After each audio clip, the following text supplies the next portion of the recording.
Welcome to my video about the introduction in financial statement analysis.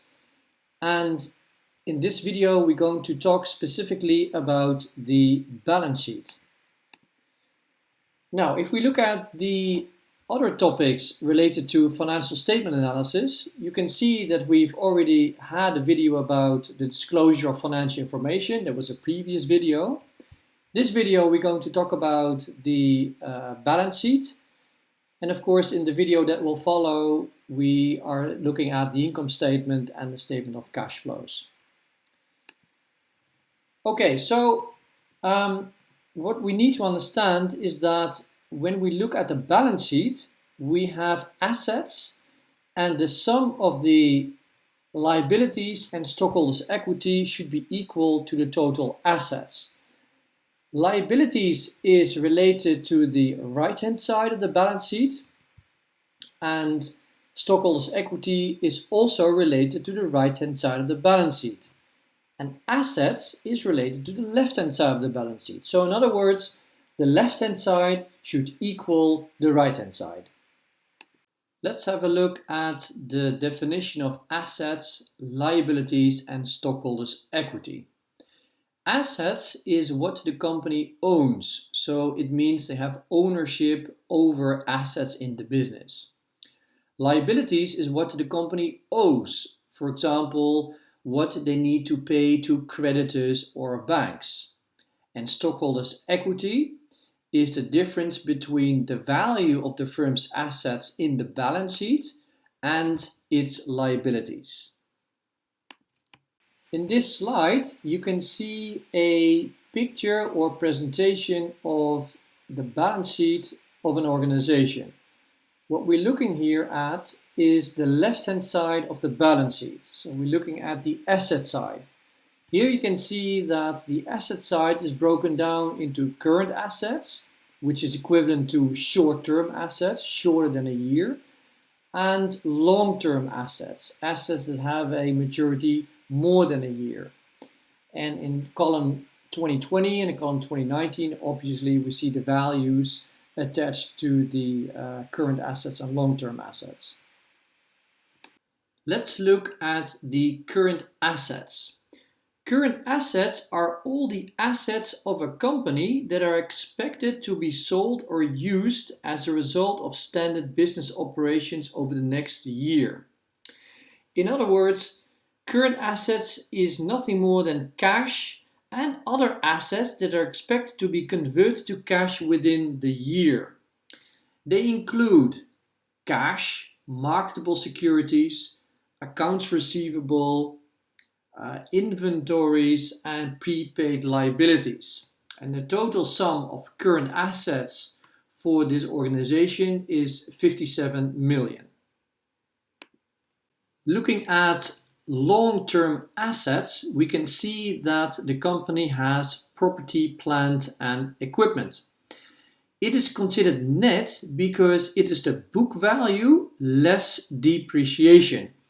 And depreciation is a reduction in the value of an asset over time. In other words, it represents how much of an asset's value has been used up. What you also need to recognize is that depreciation ends up as an expense in the income statement, which we will see in a separate video. Goodwill in accounting is an intangible asset that arises when a buyer acquires an existing business. So, in a nutshell, you can actually argue that goodwill is considered the premium paid for the underlying business. Looking at goodwill impairment, that occurs when the carrying amount of a goodwill asset is greater than its fair value. Or put simply, when your asset has dropped in value, you need to report the loss. Per accounting standards, goodwill is evaluated on a regular basis for any possible impairment in value. And of course, you can understand that the impairment test may have a substantial financial impact on the income statement, as it will be charged directly as an expense on the income statement. Looking at other long-term assets, that could be, for example, investments in intellectual property. On this slide, you can see the right-hand side of the balance sheet, called liabilities and stockholders' equity. The liabilities can be broken down into current liabilities, short-term liabilities, and long-term liabilities. And the other part would be the stockholders' equity. So the total size of the liabilities and stockholders' equity is nothing more than the sum of the short-term, long-term liabilities plus stockholders' equity. Looking at the liabilities, we will define the current liabilities first, and then we will define the long-term liabilities. But looking at the current liabilities, we can define it as to be paid within the next year. And examples would be accounts payable, notes payable, or long-term debt, but then the current maturities of the long-term debt, so the part of long-term debt that you need to pay on the short term. And of course, examples like taxes payable and wages payable. Well, if we look at the long-term liabilities, we can see that we have, in this case, three types of long-term liabilities. We have long-term debt, which often is can be bank loans or loans that you have issued and that you need to pay back. Another example would be capital leases that you need to add to your long-term liabilities according to IFRS 16. And another example would be the deferred taxes that you need to pay. The equity in the balance sheet is always represented by its book value.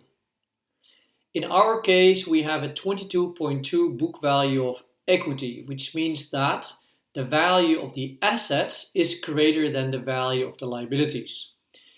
If you have a negative value of the equity, that means that the asset side is lower in value than the liabilities. Remember what I said, that book value of the equity is presented in the balance sheet and not market value. What is market value then? Market value is the stock price times the number of shares outstanding. And obviously, the market value cannot be negative because you simply cannot have a negative price for your stock. So we have spoken about the left-hand side of the balance sheet, long and short-term assets. We looked at the right-hand side of the balance sheet, short and long-term liabilities plus stockholders' equity. What you can see on this slide are three financial metrics that measures the liquidity of the organization, starting with the concept of net working capital. And net working capital serves as a metric for how efficiently a company is operating and how financially stable it is in the short term. It is calculated as the current assets less the current liabilities. In this case, the value is 9. So it means that on the short term, I have more assets than obligations that I need to pay. The question that you could ask yourself is 9 sufficient? And to answer that one, we need to go to the current ratio. And the current ratio is nothing more than the current assets divided by the current liabilities. And the current ratio is a liquidity ratio that measures a company's ability to pay short-term obligations or those due within 1 year. Well, the outcome of the current ratio is 1.2. What does that mean? It actually means that for every euro that the firm owes its creditors, it is owed 1.2 by its debtors. And we know from the market that 1.2 is about the norm. Then let's have a look at the third liquidity ratio, which is called quick. And why is it called quick?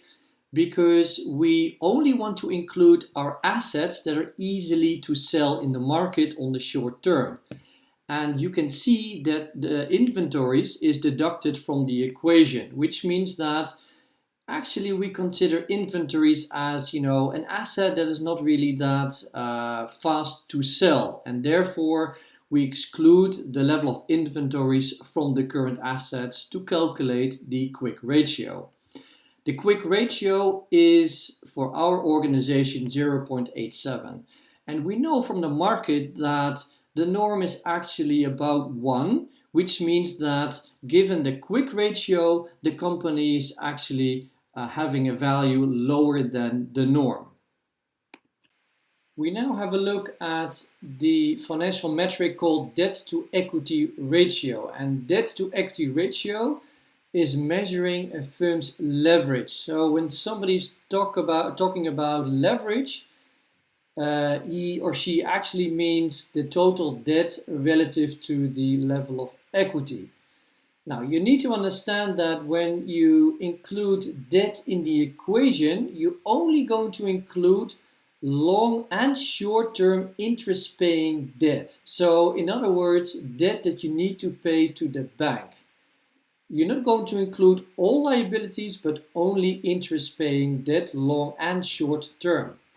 Now, if you're going to take a look at the balance sheet, you can see that the total debt, long and short term, would be 116.7 and the total equity is 22.2. So the debt to equity ratio is 5.25. Now, what you need to understand is that the optimal debt to equity ratio will tend to vary widely by industry. The general consensus, however, is that it should not be above a level of 2. While some very large companies in fixed asset heavy industries, for example mining or manufacturing, may have ratios higher than 2, these are the exception rather than the rule. So we here have an organization which has a debt equity ratio of 5.25 and is of course significantly higher than the norm of 2, which means that this company is, over leveraged. Remember what we said about the book value of equity versus market value, and that we said in the video about the disclosure of financial information that the amount of the equity in the balance sheet is based on the book value, not the market value. Let's have a look at how the market value works with an example which we call example 1. Well, if Harrods has 3.6 million shares outstanding and these shares are trading for a price of €14 per share, the question then is, what is Harrods' market capitalization? In other words, market capitalization is also called in practice market cap. And market cap is also equivalent to the market value of the equity. And the question here is, how does the market cap compare to Harrods' book value of equity? Harrods' market cap is obviously 3.6 million shares outstanding times a price of €14 per share, which means that the equity value, so the market value of the equity, is 50.4.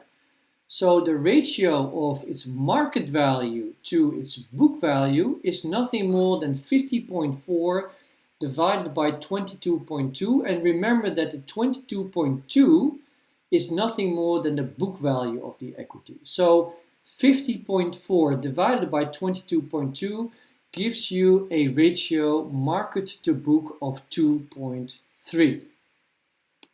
Let's look at another example where we're going to discuss the market value of the equity compared to its book value.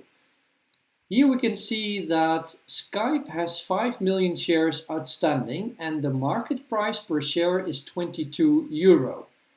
The book value of the equity in the balance sheet obviously is 50 million. What is the market cap and how does the market cap compare to Skype's book value of equity? Looking at the answers, you can see that the market cap of the organization is 110 million. So market cap also means market value of the equity. or the economic value of the equity in the market. The market value of the equity is 110 million, which is equivalent to the number of outstanding shares, 5 million times the stock price, which is 22. 5 million times 22 makes 110 million. So that's the market value of the equity. And you can see that the book value is 50 million. So the ratio market to book is 2.2. You may wonder, 2.2, is that high or low, or, what's the opinion on the level of 2.2? The short answer would be that depends on the peer group. And the long answer would be well, we're going to have a look at that specifically in another video on the market value of the equity using discounted cash flow. So in other words, it will be discussed later on in a separate video on equity valuation. So this is the last example in which we're going to discuss the difference between the book value of the equity in the balance sheet and the market value of the equity outside the balance sheet, so in the capital market. The case is about Unilever having a share price of about 37 euro. They have about 348 million shares outstanding, a mark to book of 4.9, which is relatively high, a debt equity ratio of 1.8, and they have excess cash of about 1.08 billion. Question, what is the market cap? So in other words, what is the market value of the equity of Unilever outside its balance sheet? And the second question is, what is its enterprise value? And that is like a new concept, because enterprise value is nothing more than the market value of the complete organization related to the left-hand side of the balance sheet. So in other words, enterprise value is the complete value of the organization. And the enterprise value can be broken down into market value of equity, debt, and excess cash. And you can see the equation listed below the text. Enterprise value is market value of equity plus debt less excess cash. Now, the answer is a little bit tricky.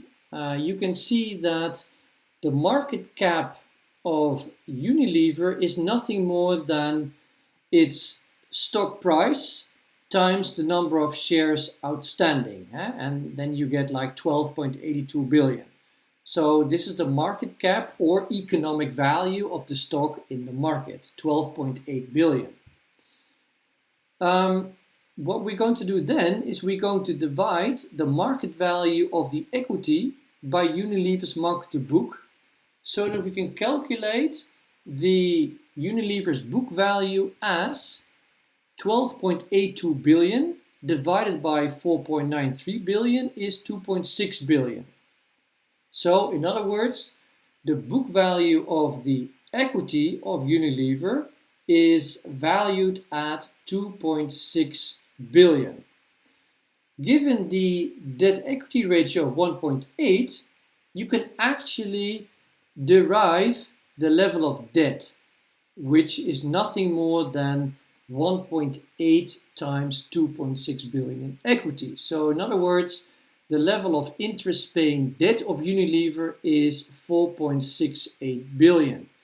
Well, if you have that, you can actually calculate the total enterprise value, which is equivalent to the total stockholders' equity in the market, which is 12.8, plus 4.68 billion, which is the level of interest-paying debt, less the excess cash, which was about 1.08 billion. So the total is 16.42 billion. So in a nutshell, you can argue that the total enterprise value of Unilever is 16.42 billion. So we have arrived at our final slide on balance sheet analysis. And we're going to take a look at two financial metrics called liquidation value and market to book ratio, but then for our company on investigation, and that was Harrods. The liquidation value is nothing more than the value of the firm if all assets are sold and liabilities gets paid. In my opinion, the best proxy or best guess for a liquidation value is the book value of the equity. Then next is mark to book for our company Harrods. Well, if we look at some of our previous answers on Harrods, we know that the market value of equity was calculated at a level of 50.4 million. The book value of Harrods was 22.2 million because that's what we saw in the balance sheet. So the market relative to book is 2.27. That gives us an enterprise value of the market value of the equity, which is 50.4, plus the level of interest paying debt, which is in total 116.7, less the excess cash, and I assume that the level of cash in the balance sheet is all excess cash. So if you take the market value of equity plus debt and less excess cash, the enterprise value is 145.9 million. So that means that the total value of the enterprise, Harrods, is 145.9 million. Now, please go to the next video on income statement. Thank you.